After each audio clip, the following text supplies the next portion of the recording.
But there's one other part to this story. In 1980, they trusted the man who had gone to them by the name of Mr. Henry Kissinger, and I'll tell you the rest of that story in a moment. They trusted him because, after all, the Arabs 50 years ago were nothing but nomads roaming the deserts riding camels. They didn't know anything about international finance, and Mr. Henry Kissinger had told them back in the early 60s, buy gold, buy gold, buy gold. And in 1980, they had bought gold by the train carload at $800 an ounce. And in 1984, the price of oil went to $11 a barrel, and gold went to what? Come on, some of you gold bugs. $300 an ounce. Did you know it was done by design and planned in advance? And I was told 3 months in advance that they were going to do it, that gold would go to that point, and it did. And the Arabs, in order to support their economies and keep those who were under them, the sheikhs and sheiks, had to sell their gold. And who did they sell it to? The same people they'd bought it from in 1980. They had to sell it back in 1984, and it was all done by a design plan, and I knew it 3 months in advance, and I dared to record it. There is nothing that happens by chance. Everything happens by design plan. Everything in this world, government, politics, gold, oil, everything. The Trans-Alaska Oil Pipeline initially flowed in 1977. Watch this now. I'm not going to get into this subject much for lack of time. The Trans-Alaska Oil Pipeline initially flowed in 1977, 1.7 million barrels of oil. The field had at that time 1,500 pounds of natural artesian pressure. The ecologist said that year the Trans-Alaska Oil Pipeline and Prudhoe Bay oil field will be depleted in 20 years' time.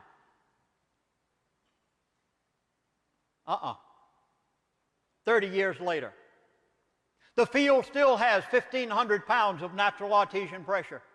They're flowing 1.4 million barrels of oil in that pipeline today. The field has replenished itself. There is no such thing as an energy crisis. There is no such thing as a lack of crude oil. And the Russians proved why when they drilled their deep Kola 3 wells to 42,000 feet and finished up the last one last year and found in the heart of the earth massive amounts of oil such as man never dreamed of. And the fields of the earth in many areas are replenishing themselves just as they're doing at Prudhoe Bay. The only lack that we have today is not a lack of oil, it's a lack of honesty in Washington, D.C.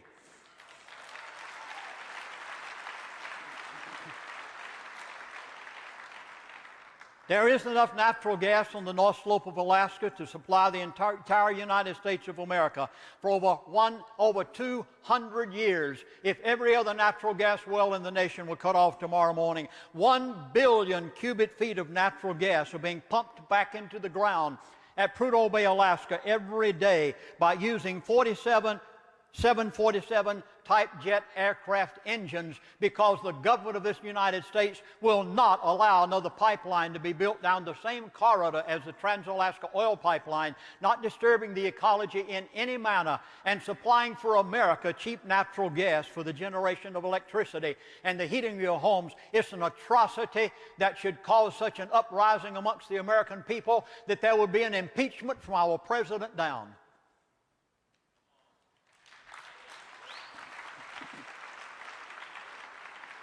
Listen to the governor of the state of Alaska, March the 18th, 2005. He appeared on the Bill Maher TV show entitled Real Time. He said, quote, "There is potentially enough crude oil on the North Slope of Alaska to last the United States of America for over 200 years. He is correct. But oil will go to $5 a gallon in the very near future. Prepare yourself. You are going to see it. It will go to $7 and $8 a gallon. Mark my words." You're going to say, I know what you're going to say. You're going to say this Quest conference had a prophet there. You know what I'm going to tell you? I'm going to tell you I sat in their board meetings. I heard them talk. They had a 30-year plan. They're doing exactly to you. Listen, Oliver Morgan, Heather Stewart, their senior Wall Street analyst. Listen to their prediction. A single political shock could be enough to send oil markets into a panic. In the early 1960s, crude oil, you ready? I hope you're jotting this one down. I'll prove it. Give you names, dates, and place. You'll find that nothing I say today is what Lindsey Williams thinks. I'm documenting every word carefully because I'm saying some potent things that the powers that be don't want said. In the early 1960s, crude oil was chosen as the method of controlling the world. There's one thing that touches every human being on the face of this earth, I care not who they are, whether it be the person who lives in a cardboard shack in a third world country, or whether it be the affluent American who drives an SUV, oil touches every life. The toothbrush you brush your teeth with tonight, it's made out of plastic. It came from crude oil. The plastic bag in your garbage can at home, it's a crude oil product. The asphalt highway that you drive your automobile in, the polyester clothes you're wearing while you're sitting there in that chair, the drugs at the drugstore, many of them are made from crude oil, the gasoline at the gas pump. There's one thing that touches every human being on the face of the earth, and it was chosen by the power elite in the early 60s as a method of controlling the world. Watch this one now, and please jot this one down because I'm going to give you some startling statements just after this. What you are being charged at the gas pump is a form of taxation.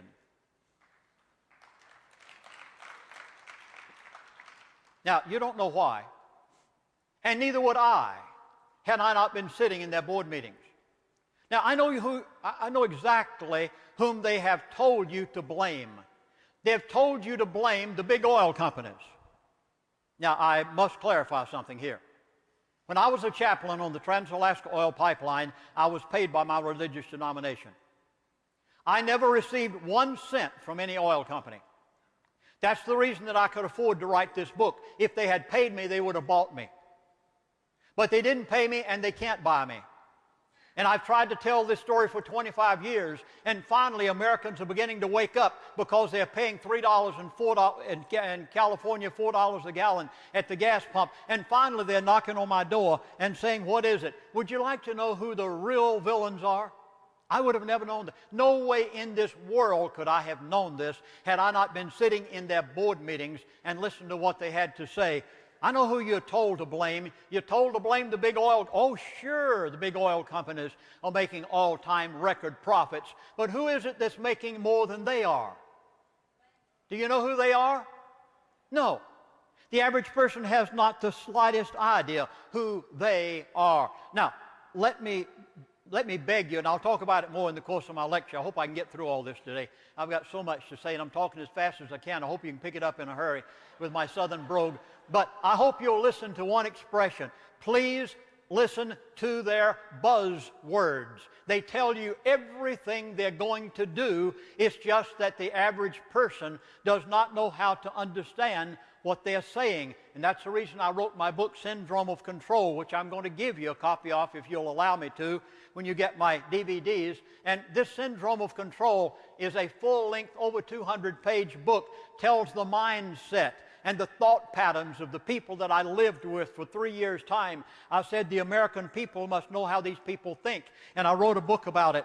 Who is they, and what are they doing to you? Listen for a buzzword. Very seldom will you ever hear it. Every now and then you'll pick it up on the evening news, and the word is oil bourse. Did you know that Saudi Arabia is not allowed to sell Shell Oil Company a barrel of oil? No. Oh, sure, the oil companies are making record profits. Who's making more than they are? The people. I know what you want me to do. I was hoping somebody would do that. You want me to get ethnic, don't you? I'm not going to. I'm going to tell you the truth today. And you're going to be startled by the truth I give. Because I'm not going to run the normal channel. I'm going to tell you what I lived.